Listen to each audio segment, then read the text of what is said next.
Thank you for the privilege. And a little bit later, Chodesh Tov. And Deborah, I heard that you had a birthday. When was your birthday? That's Deborah somewhere. Deborah, you want to say, Deborah, she's talking to you about your birthday?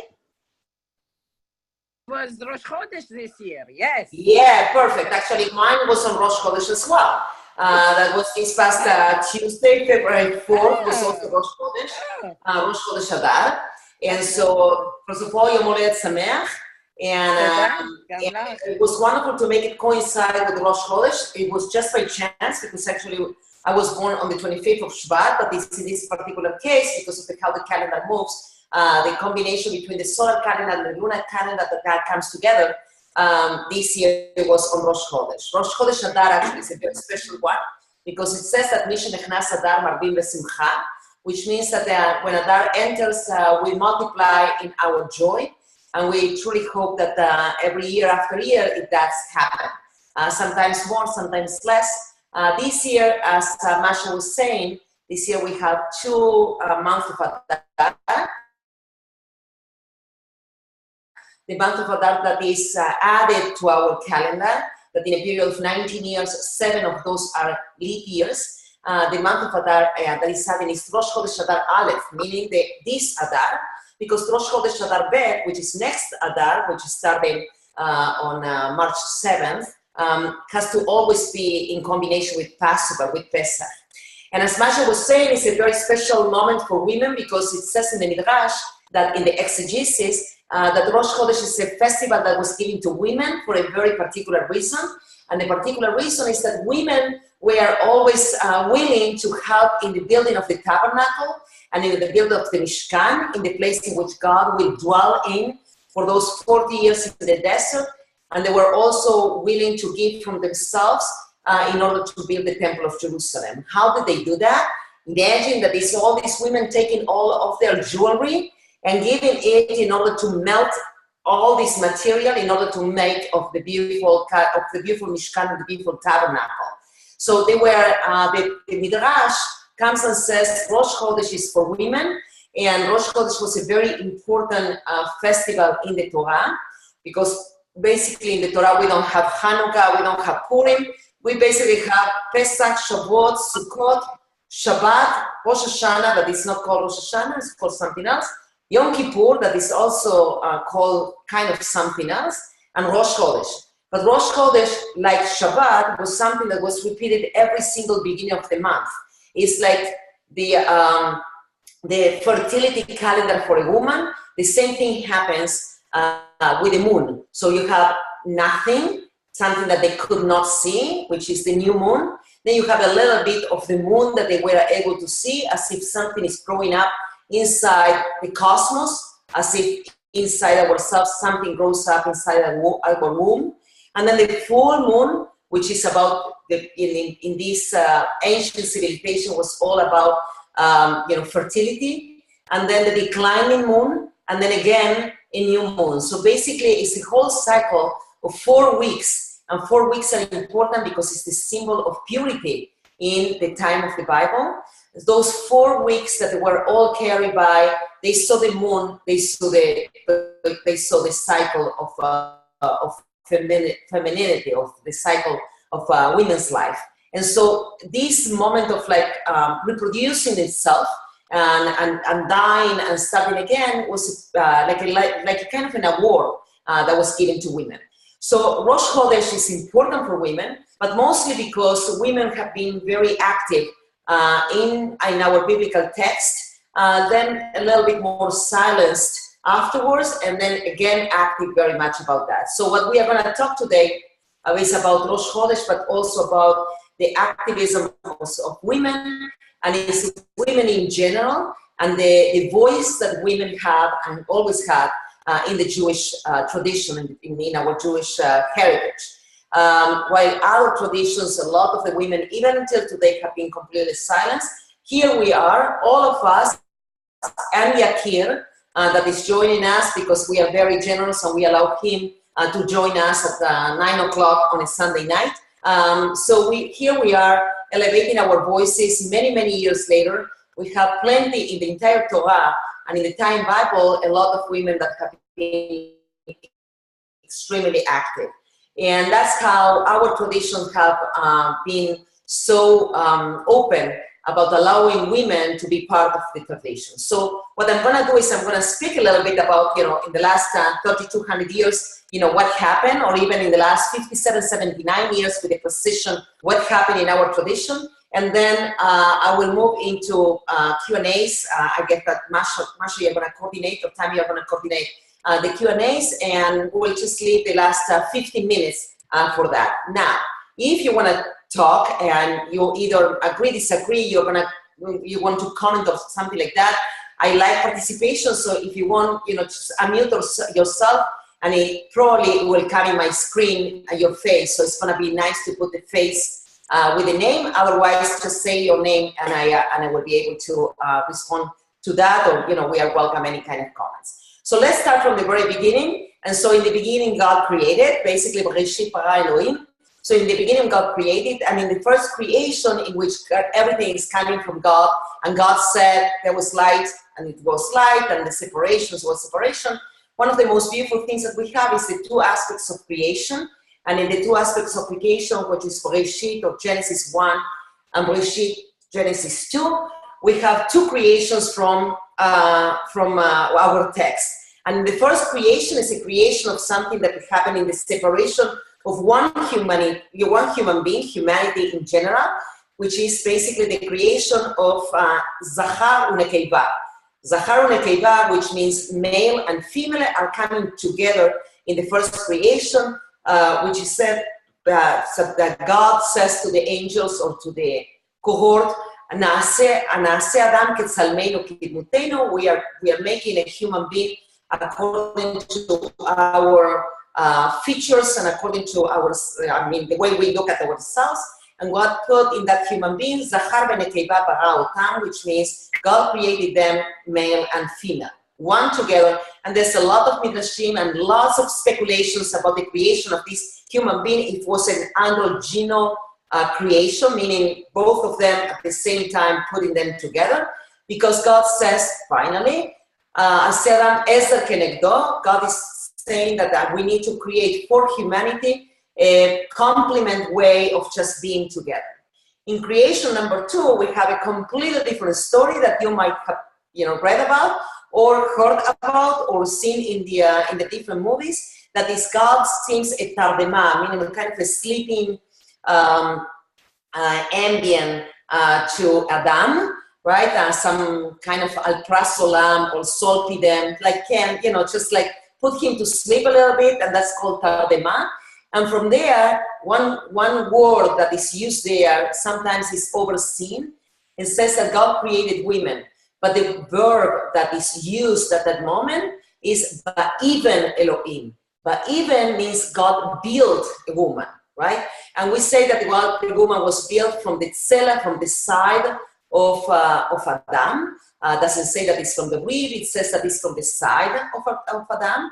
And actually, the word that is used there is the word ba'even. And ba'even means that God built a woman.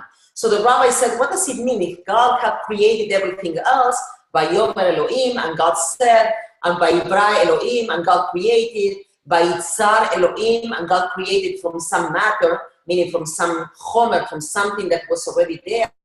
Why in the creation of women, it says, Va'iven Elohim min hatzela, which means God built from the side. But even if you know a little bit of Hebrew, most of our words in Hebrew have 3 letters in the root, R-O-O-T, in the root, in the shoresh of the Hebrew language.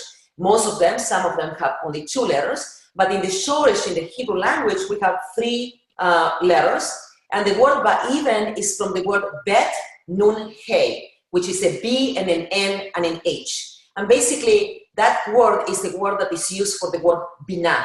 And binah, some people even call their children, especially their girls, binah, that God creating from binah. Binah means understanding, means knowledge. Binah means that it's not created just for creation itself. is created from knowledge, that God implements knowledge in the creation of women. Basically, what God is saying is, I'm creating women with wisdom. Okay, so whoever says something different, just go to with the text, chapter 2 of the book of Genesis, very easy to find. It's at the kind of the super very beginning of the Torah. So you just go there and say like, no, this is the wisdom of women. And so from there, Eve is created, and it's called Isha. Isha means a woman, but actually it's Kimeish Lekacha, which means that from a man was taken. And so from Eve, we are getting into the Garden of Eden. And in the Garden of Eden, apparently Adam and Eve were a little bored, and then a Nachash, which is a serpent, comes in and can, try to seduce both Eve and Adam, and says, from this tree you can eat, and they eat from the tree, and all of a sudden, Pikho Inayem, which means they open their eyes and they realize that they have knowledge. And God says, like, I told you from this tree not to eat. And we know the whole story about, having children, which means you're going to have children with pain, because this is before the epidural. And so this, you're having children with pain. But actually the woman is rewarded with the fact of bringing children into this world. And I'm going to put my medical hat over here. And I will say that also women is rewarded with the fact that she by herself can bring children, because they're every single component of a new child we have the opportunity to bring into the world. And I will say that actually today with what we call the somatic nuclear transfer, also known as cloning, we don't even need the sperm of a human being in order to create a new child. We can have the different parts of what we need from our nucleus, our cytoplasm, our mitochondria, and then we can create a child into a petri dish and then insert it in a woman, and the child can have 5 different moms and maybe no dad if we do cloning. So there's a lot of ways of doing. So I think that actually the punishment of Genesis becomes actually a reward for today. Women have been incredibly active in the entire Torah. If we go to our matriarchs, you can go to Sarah, and even God says to Abraham, Kol asher tomar Sarah, shema bekola, which means everything that Sarah says to you, listen to her voice. Do we have any Sarah in the audience over here? Any Sarahs? I see already. Yes, Sarah, we have you and your iPhone X. Welcome to the 21st century. And I have your face too. That's good. So Sarah, this is your leverage of here. You go to the Bible and you said, look what God says to Abraham. Kol asher tomar Sarah, shema bekola, which means everything that Sarah had told you, listen to her voice. Your voice is extremely important, and by being the mother of the Jewish people, all our voices are important because of that Sarah. Sarah iPhone X or Sarah of the biblical Sarah. But actually, is Eve that takes us out of the Garden of Eden. And I remember actually when I was when I did a PhD in studied in bioethics in the Catholic school in Chile, back in Chile, in the university in Chile. I remember that moment in which I said, like, we were so bored in the Garden of Eden that thanks to Eve, we were kicked out of the Garden of Eden. So now today we have a lot of challenges in the world, and we can be responsible for our own challenges and take them as opportunities. And they look at me like I was absolutely an alien, and I said, like, you're saying that here in the earth is better than the Garden of Eden. And if you ask me, I said, like, yes, absolutely. That's what makes us human. Because if we don't have those kind of opportunities or those challenges that become opportunities, we will be still bored like puppets in a Garden of Eden. So everything that we do today, that, is our free will and trying to, to choose for good and not for evil, is basically going back to Eve, that thanks to her and to the serpent, we are out of the Garden of Eden. By the way, the Talmud, when they speak about the serpent, they call the serpent Chivia. Chivia is the name in Aramaic for serpent, but actually if you pay attention to the word Chivia and the word Chava, which is Eve, is the same word.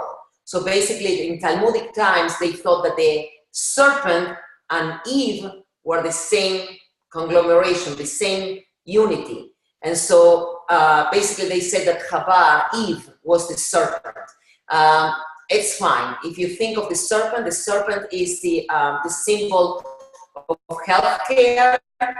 And the reason is because the serpent became the symbol of wisdom. And the reason for that is because according to previous civilizations, they saw that serpent was immortal because the serpent shed her or his skin, and they saw that the skin was still there and the skin never died. So they thought that the serpent was immortal, and because of that became the symbol of healthcare and wisdom. And so I don't have any problem to be compared to the serpent or to be compared to Eve, and to not to be born in the Garden of Eden and just to be wherever we are in the world today all together here in Zoom. So going back to the Bible, with Sarah, after that we have Rivka or Rebecca, and it's Rebecca the one, first of all, that discovers love, because the first time that the word love is used in our tradition is between Isaac and Rebecca. We don't have love with Adam and Eve, or at least not the word love. We don't have the word love between Sarah and Abraham. We do have love between Isaac and Rebecca. And I personally love that because my parents were Isaac and Rebecca, so that was perfect. Now of blessed memory. But what we have here is that is Rebecca, the one who, first of all, is being done on her. God is doing the first ultrasound in the history of humanity. God basically says to Rebecca, you are having twins, right? I mean, so God is kind of a symbolic ultrasound, and God is saying that, and Rebecca already decides for the two nations. One is going to be Esau or Esau, and the other one is going to be Jacob or Jacob. And Rebecca is making her own assumptions of which one is going to be the more suitable one, the more indicated to be the one genealogy into the one that is going to become the father of the nation for Abraham, Isaac, and Jacob. After that, we have very vocal women, and those are Rachel and Leah and Bilhah and Zilpah. They both come there, and or at least two of them are very vocal. And Rachel and Leah are the ones who truly manipulate the entire situation. And those are characters that are very, very vocal. Rosh Chodesh was not created yet for them, but actually, if I can see Rosh Chodesh, I can see this Sarah, Rivka, Rachel, and Leah, Eve, and many more that I am about to mention, that are these women that are dancing with this Rosh Chodesh around any opportunity that they have, because they were building a new concept, and they were building something new. So Rivka and Leah are with Zilpah and Bilhah, which are the two shivchot, the two helpers that they carry with themselves. These women are the ones who are, basically building the nation of Israel with the 12 tribes plus Dinah. So they have a total of 13 children, so 12 tribes plus Dinah, and they build the Jewish nation. More vocal women, and now let's go to the book of Exodus, because I know that I have been talking for a few minutes. And so the book of Exodus, you have those are the women who build history. The collective narrative of the Jewish people that really starts in Exodus are only built because of women. That we have women that are part of Jewish people and women that are the outsiders that really help building the Jewish nation. One of them, of course, is Yocheved, which is the mother of Moses. Another one is Miriam, and Miriam is called the prophetess Miriam Nevi'ah, and she's a singer and she's a dancer, and she's smart, and she knows exactly how to manipulate situations when the daughter of Pharaoh is finding Moses in the Nilus, and she brings Moses back to her own mother, who was basically persecuted by the tyranny of Pharaoh, and the mother can nurse her own son, and all is manipulated by one little girl called Miriam. So Miriam basically is the one who makes the whole scene of the first books of the first chapters of the book of Exodus. We have Bat Paro. Bat Paro is the daughter of Pharaoh, and Bat Paro much later in the book of Daniel is called Batia. Batia means the daughter of God, because for some reason she happened to be there at the right time in the right place. and she rescues Moses over there, and she brings him to her own palace. So basically, the leader of the Jewish people is raised in a palace of the arch enemy, which is the Egyptians at the time. So Bat Paro, then called Batia, is the one who is gonna rescue him with all her helpers. So it's all about these women, and there are two women that are incredible. I would say present there, that are the most important ones of them. Of all, that are called Shifra and Pua. Shifra and Pua are the Meyaldot. Meyaldot are the women that help others to give birth or giving birth. Basically, they are the nurses of the time that they deliver those babies, and they were able to see if they were the babies were Jewish babies or not Jewish babies. And if you remember the decree of Pharaoh, any Jewish boy has to be returned to the Nilus River and be drowned there. And they challenged the authority, and by challenging the authority, they saved the children, because for them it was much more important to save children than to follow the authority of the dictator of the time, meaning Pharaoh. So Shifra and Pua are those two women that sometimes we do not pay attention to them either, but they are the catalyst, the catalysm, and they channel the importance of the collective narrative of the Jewish people and our nation's, basically our nation's history. So we have Shifra and we have Pura, and those are the women that help giving birth. And then we have Miriam, and we have Yocheved, and we have Bat Paro, the daughter of Pharaoh, and we have her helpers, and everything is happening there. And then we have a woman who sometimes we don't pay attention either. Moses now is grown up. He goes to Midian. He marries there a woman that is called Zipporah. And Zipporah is a woman that realizes that because Moses have kind of forgotten his own identity, and his own identity is basically where he's coming from, because he had been living in Midian for a long, long time, and Midian was a pagan society. Zipporah all of a sudden realizes that her own children, which are Gershom and Elazar, are not circumcised. And they said, just a few weeks ago, we read in the Torah, that they came in the middle of the night to a malon. Malon is a hotel. And they came to the middle of the night to a malon, a hotel.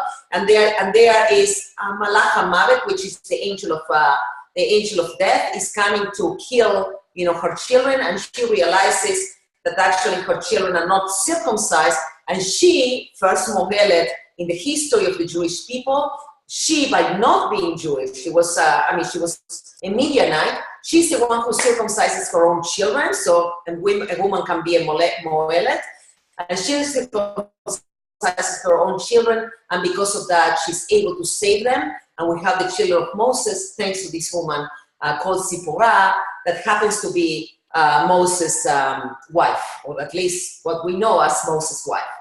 We have women that have been extremely vocal in our tradition, also in the book of Numbers. In the book of Numbers, we have 5 women who are known as the daughter of Zelophehad. I know that this is not a name that is easy to pronounce, but Zelophehad, try to figure out how to do it in transliteration. And these women come to Moses and said, we have a problem, and the problem is that men inherit land, because the land is going to be divided according to the different tribes and according to the number in each one of the tribes, a piece of land. Men inherited land, and they come to say to Moses, we are 5 women, our father from the tribe of Menashe died, we are not married yet, we want to inherit our own land. And Moses said, and what do I do now? I mean, it's we have never had a precedent like this before. So Moses goes and asks God. Now, Moses doesn't ask God very often, only 5 times in the entire Torah. And one of the times is this one. So Moses goes and asks God, and said, what do I do? I mean, these women want to inherit their own land because the father is, gone, have died. And what do we do with them? And God says, give them the land, because actually they deserve to have their piece of land. So women start inheriting the land, and that's what we have in the book of Numbers, that women have a very, very strong position in order to inherit their own land. Fast forwarding, in order to give a lot of time, much later, fast forwarding, we have in our text, we have women that have their own books. If you remember the book of Esther, the name of the book is Esther, meaning the heroine or the she-hero of the story. We have women that like Ruth, and she has her own book, and it's all about women. It's Ruth and Naomi and Orpah, and what happened with these women, also trying to see how they survive famine and starvation, how they come back to the land and they prosper in the land, and even Ruth becoming the great-grandmother of King David. We have women that are very active, that they are not so well known, like Huldah. Huldah was a prophetess in the time of Jeremiah, Yirmiyahu, and the Osiah, which was the king of the time. They find a new book, and they come. The advisors of the king come from the temple, and they said, "We just found this new book. What is this book about?" And the king said, "I don't know, but you can ask the prophetess." Instead of asking the prophet, which was Jeremiah, Yirmiyahu, that is a prophet that we all know very well because it's the time of the Temple of Jerusalem. We know him very well. They come and they ask a woman called Huldah. Huldah is a prophetess. The woman looks at the book and it says, "This is Mishneh Torah," which means this is a second to the Torah. And maybe this reminds you of a book that is called Deuteronomy. Deuteronomy means second to the nomos. Nomos means laws. And basically, Deuteronomy is a second to the law.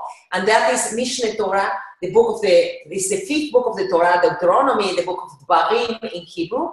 And that was discovered basically or named by a woman who was the prophetess of the time. We're talking about the 5th century before the Common Era. So it's basically 2,500 years ago, 2,600 years ago.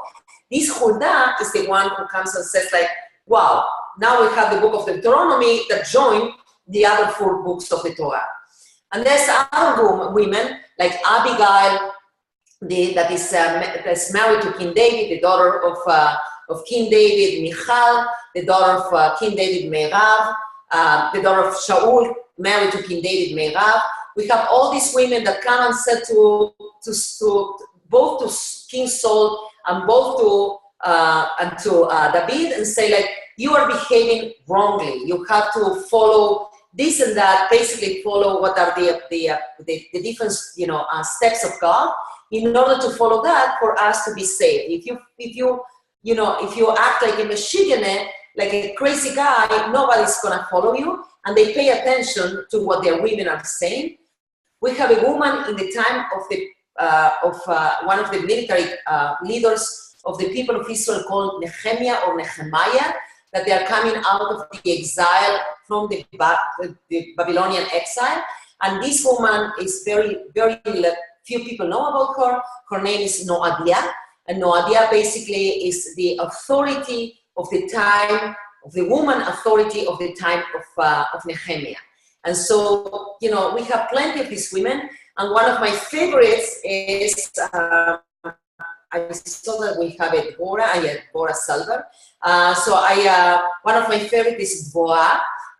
With Bora, we have in the chapter 4 and 5 of the book of Judges. Actually, I'm writing my new doctorate thesis on her.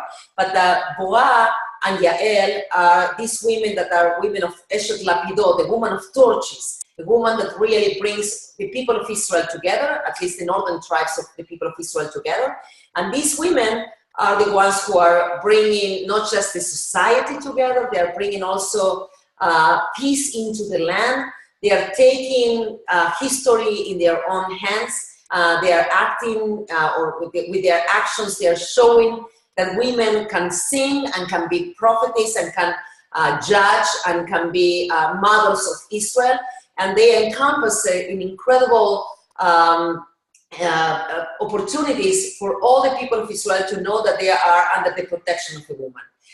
In Hebrew, the word rachamim, which means compassion, comes from the word rechem, which means womb, W-O-M-B. I know that you might think that I'm from Alabama, but I'm not. Actually, I'm from the south, but from the south, which is Argentina. So sometimes when I pronounce some of the words, you might think that what is she talking about? But anyway, it's W-O-M-B, womb. So Rechem and Rachamim, which means compassion, is the same name. So the women are the ones who are bringing Binah. Remember that God created woman with even God, with Binah, with wisdom, and are bringing compassion with their Rechem, with the possibility to create. And Rosh Chodesh is basically the recreation of something that comes up, becomes like a full moon, and then disappears little by little. In the time of in Talmudic times, what happened is because of the influence of the Greco-Roman empires that have over the Jewish people in the land of Israel, what happened is that women have been much more silenced, but nevertheless, we do have women in the Talmudic time in which we know that we have learned so much from them. Most of them are known by names, and the most active of all are Yalta and Bruria. And every time that Yalta and Bruria speak in the Talmudic times, people say like, let's keep quiet and listen to them, because there are always something with wisdom to say. We have women that reappear after Talmudic times, women that have been very active in the Hasidic movement, like Adele, which is the daughter of the Baal Shem Tov, which is the founder of the Hasidic movement. And Adele is very active, not just in the Hasidic movement, but also as the voice for the women to be in Podolia, in Eastern European countries. And they have been incredibly followers of Adele, of the daughter of the Hasidic movement, the Baal Shem Tov. We have women that that have been ordained as rabbis as early as 1935, like Regina Jonas, that she was ordained in Germany, and she was given the smicha, which means the rabbinic ordination. Unfortunately, she perished. She was murdered by the Nazis in Auschwitz, in concentration camp, and then in extermination camp as Auschwitz. So we know very little about her. That's Regina Jonas, but there's a whole movement about bringing her back. And after that, since the newest liberal movements, but now also in the Orthodoxy, both in the Reform movement, the Reconstructionist movement, in the Conservative movement, and in Mashpiot Ruchaniot, which means spiritual guidance in the Orthodox movement, we have women that have been extremely active, but each one of us is extremely active by just being here, either at 6 o'clock in Los Angeles or at 9:40 in the Eastern Coast. Instead of just doing something else, you're here for a reason. So I will tell you a little bit in the next few minutes, just a few minutes, about myself. I grew up in a family in which the sky was the limit, both for my brothers and for myself. Both my parents were doctors, and my mom was a doctor in a very, very prominent GYN, not OBGYN, but GYN. She was one of the first ones that did artificial insemination. We are talking about the late 60s and 70s in South America, so really a pioneer for that. And my parents taught us that we are all equal, and God has created us. For some reason, we have the possibility to bring from our own self, and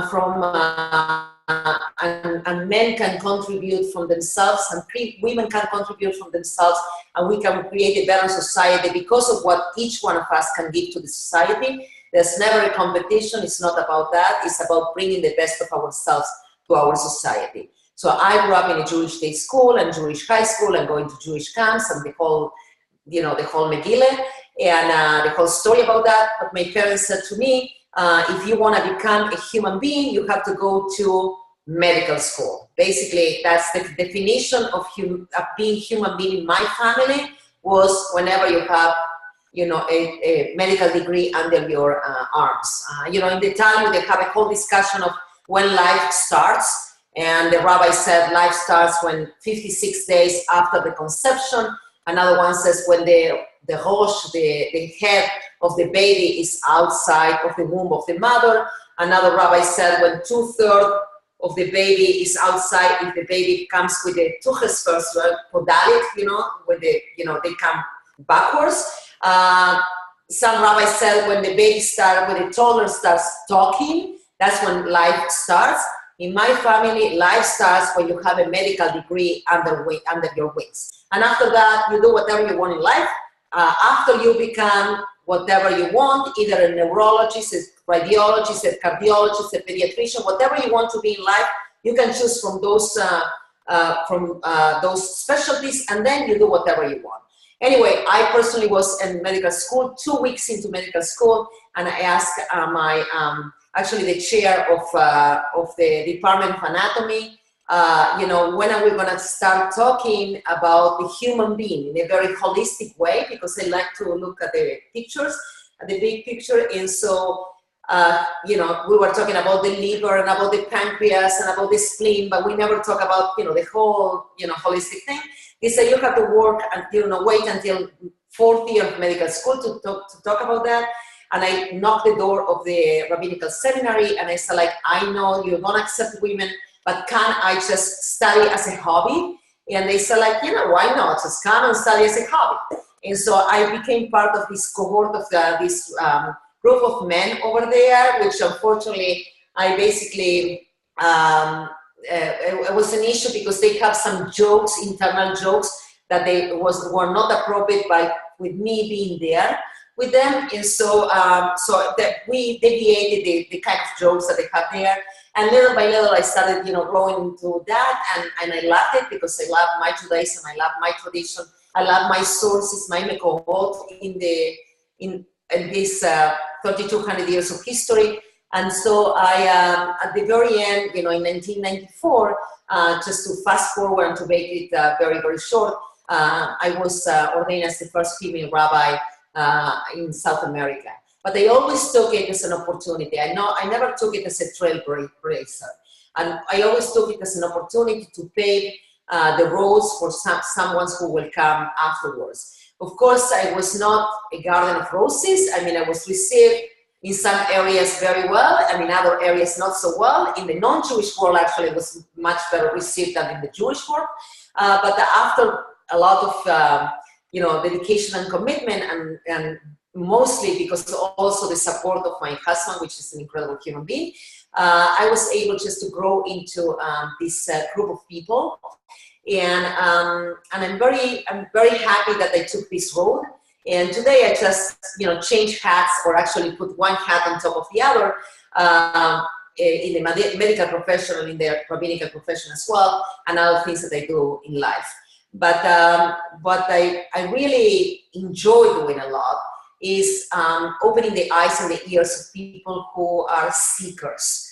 I always said that the biggest problem that we have in Judaism, or the biggest problem that we have in general, is people who dwell and they conform themselves in I already know everything that I need to know. And if you are a dweller and you just sit there and wait for things to happen, you are missing a lot of opportunities. But if you're a seeker and you are always trying to find a new opportunity to learn, and you are thirsty for learn, you belong into a group of people that the only thing that you can do with that, with agreement or disagreement, is just to grow, not just intellectually, but also emotionally, spiritually, in your own way. And when you're a seeker, nothing stops you. In the book of Nehemiah, but also in the book of Chronicles, in the book of Divrei Hayamim, it's repeated twice. It says, Ismach alev mebakshei Adonai. Happy is the heart who seeks God. It does not say, Ismach alev motza'ei Adonai. It doesn't say, happy is the heart who finds God. In many other traditions, you find God, you see the light, and that's it. In our tradition, you have to be a seeker. Is happy the one who seeks God. Seeker is a permanent, dynamic thing. It's halacha. Halacha means a dynamic process. It's not a dogma. So a seeker, if you're a seeker, you never die, because you're always, there, just trying to, to find a new opportunity to learn. So I'm really happy that here, instead of, doing something else, we are all meeting. Thanks to technology. So we are all meeting together, and because I know that it's until 10 o'clock Eastern time and 7 o'clock Pacific time, so I'm going to stop here because we have another 13 minutes for you to ask questions. So I'm going to mute myself which is something that I don't like to do, but some people are very happy when I mute myself. So I'm going to do that, and I will be happy to receive if.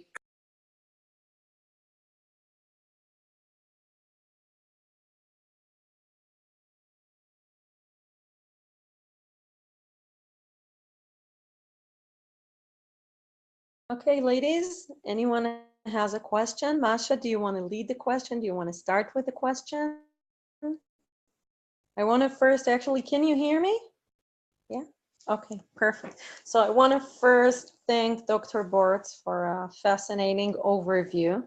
It was short. I think that it could have been much longer always, but as we said, the time is challenging, and the fact that, you know, it's the midst of, like, towards the end of the weekend, and we're trying to catch up with everything we got to do. But I would love, if anyone has some questions, if anyone want to ask a question, we would love to hear it. So anyone can just feel comfortable to unmute herself.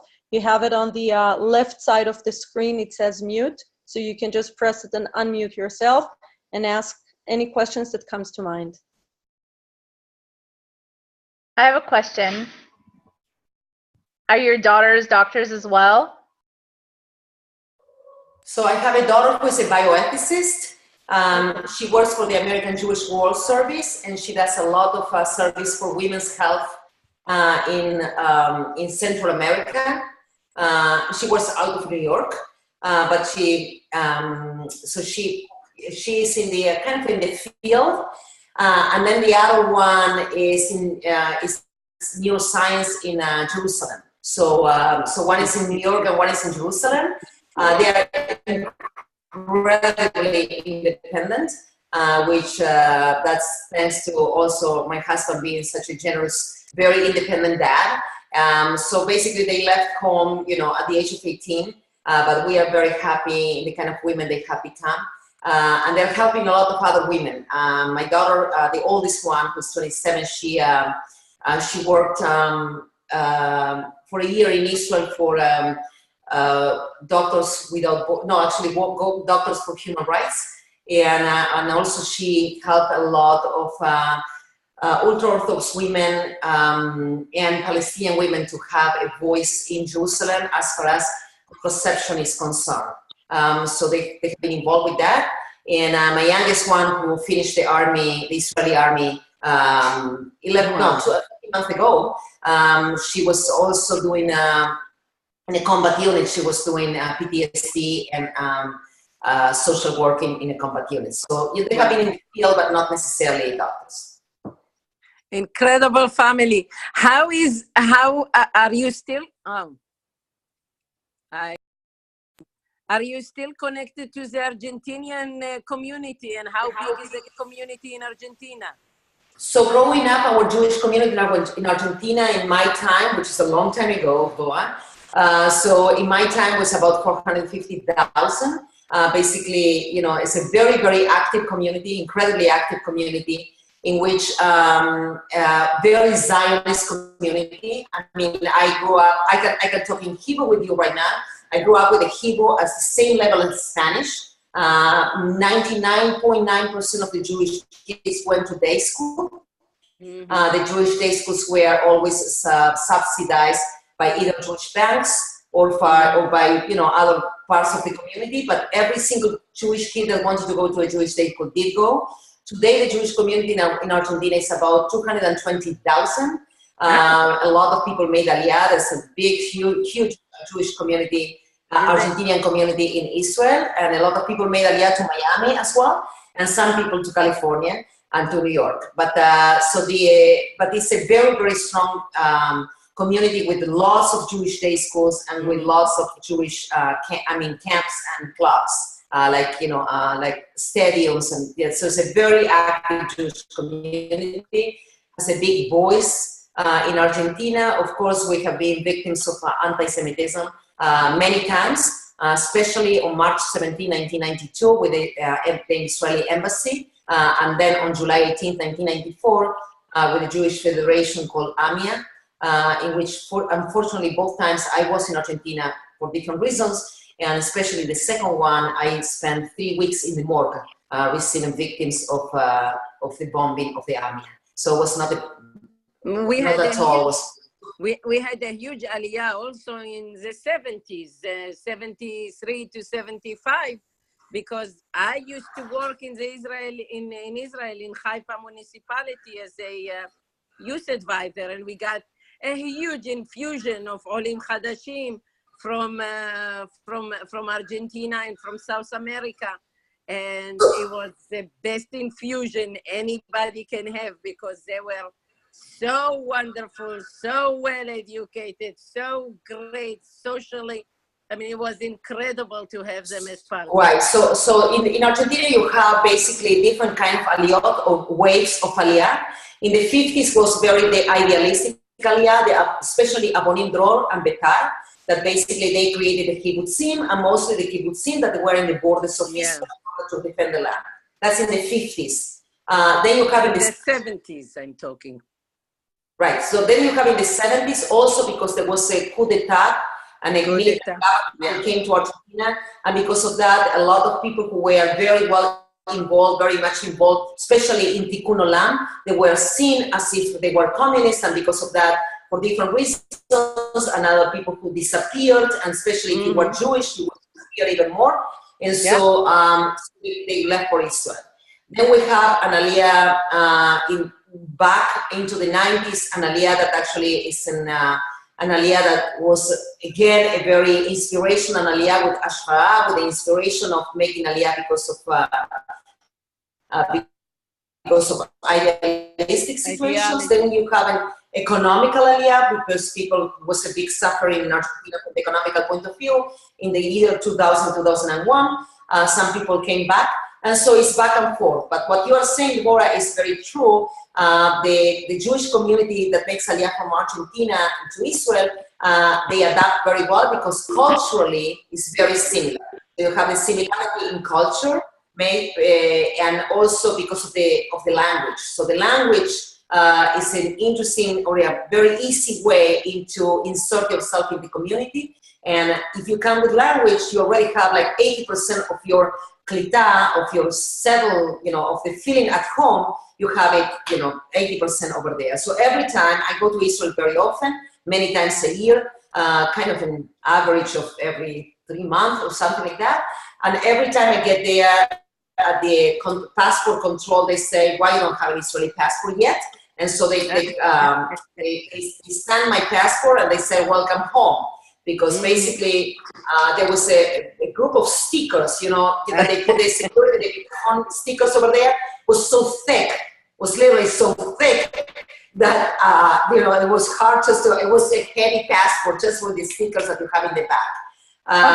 Just a sec, I'm sorry, I don't want to stop you, but because we have 5 more minutes, I wanted to ask if anyone else has any more questions.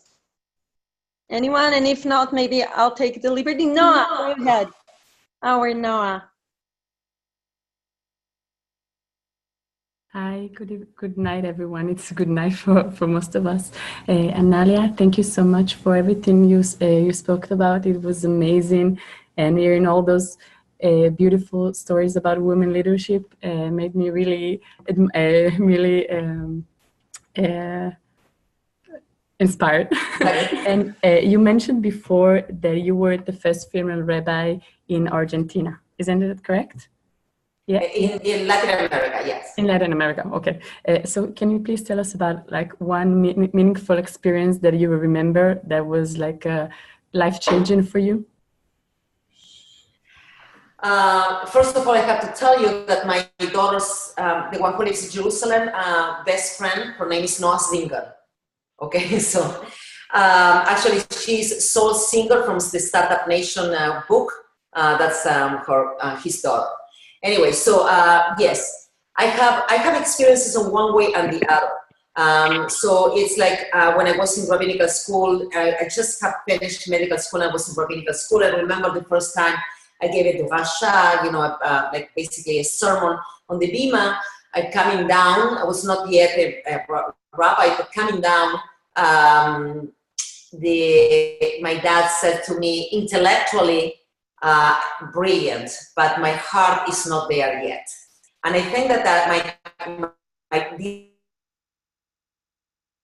we are talking about 1992. And I think that my dad, in his wisdom, said it all, because it was and that's why I'm saying I was trying not to be a trailblazer for that. I was not trying to destroy the basics of the society. I was trying just to craft it in a way in which it's going to be paving the road. So that was an interesting moment for me. But I will say that after that, especially in 1994, and especially after the ordination, my dad, the same guy, was walking with me with pride by saying, he was proud of that by saying, even if my intellect is not ready yet, he grew up in an Orthodox family. Even if my intellect is not ready yet, my heart is so ready, my spirit is so, my ruach, my neshama, they're so ready for that. And because he realized that actually I was not trying to impose something. I was trying to build into it and not to impose anything. Of course, I did have some experiences that were not, so welcoming. Like I remember you can go back to Jerusalem Post on May 18, 1994. They came to Jerusalem, in Jerusalem, they came to where I was studying in Beit Midrash Limudei Yahadut in Jerusalem, which is the conservative movement in Jerusalem. They came to interview me because I was becoming a rabbi. And so they came to interview me, and they put a picture of me on a double page. If you turn that page, you will see that there was a little thing of Arafat in the back, okay? So you can compare the situation, Imach Shemo, make his memory being erased, but anyway, that's double page with a big picture. And among the many things that they said over there is that I was starting to become a mohelet, okay? And that was true, actually, because I was at the Hadassah Hospital doing my residency, and every time I had an opportunity, I went to Cheder Abritot, which was in the basement, where they did the Brit Milah for people, for babies. And so, I was learning from the guys, from the Moalim that did it, many of them every single day. So I came back with my white coat and, as a pediatrician, a radiologist pediatrician, just getting there in order to learn from them. The next day I get to Hadassah, okay, so my name is there, my whole bio is there, and apparently some of these rabbis understood English. And the next day I'm coming to Hadassah, and in the Cheder Abritot over there's an article of the Jerusalem Post, and basically said, you are not welcome here anymore, right? Because I was like, they did not find, I would say, a threat, because I wasn't a threat at all, or I'm gonna be a threat, but actually they were uncomfortable with that. I respected that because I understand that everybody's coming from different backgrounds, and I think that the worst thing that like Ruth Bader Ginsburg says, if you wanna win a case, don't scream, talk, right? And so basically what we have to do is like, it's just about showing who we really are. And it's not, not imposing things. So we have to be very patient. Like in Hebrew, I'm sure that you know Hebrew, sablanut and soblanut. It's basically, patience and tolerance is the same root. So R-O-O-T. And so basically, it's like we have to know when to talk and how to talk, because the idea is to bring people together and not to fragmentate ourselves, because we have a lot of fragmentation already. And we know that the Temple of Jerusalem, according to the Talmud of Kamsa and Bar Kamsa, was destroyed because of fragmentation. The whole point is just to bring people together and not to destroy our essence. Okay, thank you so much. So I couldn't even dream with ending our conversation with such a powerful sentence as bringing everyone together, hearing all the voices. It's like, I directed it. So it became so beautiful and actually go together with our program. As I said, it's the first webinar that we had in the program. We will have much more during the year. We're very excited. This is our pilot program, actually. All those amazing ladies that you can see are part of our program. We see here LA, we see here New Jersey, we see here New York, and we're super, and actually Philly, Dvora, I'm sorry, and from Philly. Thank you so much for that fascinating conversation. I think we learned a lot. I'm sure that I'm going to listen, we recorded it, so I'm going to listen again tomorrow and try and take all this information. It was fascinating. Thank you, ladies. I know it's a challenging time for everybody, so I truly thank each and every one of you for taking the time, for joining us to celebrate our Rosh Chodesh Nashi. And we'll do it from here. We'll do it more. Try and think that this is not today, actually. Aleph Be'adar Aleph was Wednesday, but we chose to do it the first Sunday after the Rosh Chodesh Nashi. So we're going to have more. I'm going to keep you updated with the information of the more webinars that we had. But just for now, thank you so much, Dr. Bortz, for taking the time and being such an inspiration for us for our first webinar. Thank you and good night, everybody. Thank you so much for doing that. ערב טוב לכולם, תודה רבה, and so may we continue celebrating many ראשי חודשים, נשי and נפשי. Okay, so from our hearts, from our souls and from our being humans. Yeah. Okay. Thank you. Good. Thank you. 1 second. I will stop recording.